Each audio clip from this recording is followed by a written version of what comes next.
ఎవళ్ళు ఎన్ని రోజులు ఉంటారో అనేది ఎవరికీ తెలియదు.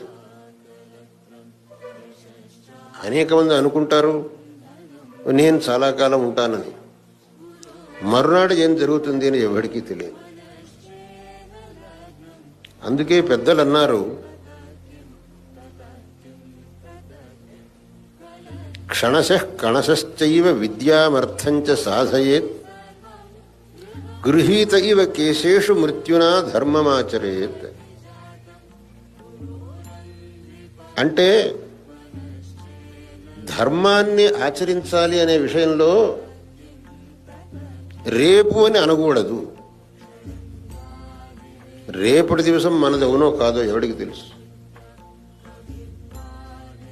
మృత్యువు ఎవడికి ఏ సమయంలో వస్తుందో ఎవడికి తెలుసు. మృత్యు అనేది ఎవరిని వదిలిపెట్టదండి. అబ్బే నేను చతుశాస్త్ర పండితుడిని, నాకు మృత్యు వస్తుందా? నేను ఘనాంత స్వాధ్యాయాన్ని, నాకు మృత్యు వస్తుందా? ఎవడు అనుకోవడానికి వీల్లేదు. ఇటువంటి మహామహులే మృత్యు వాతన పడ్డారు. మనమంతా ఏ మూల కబురు.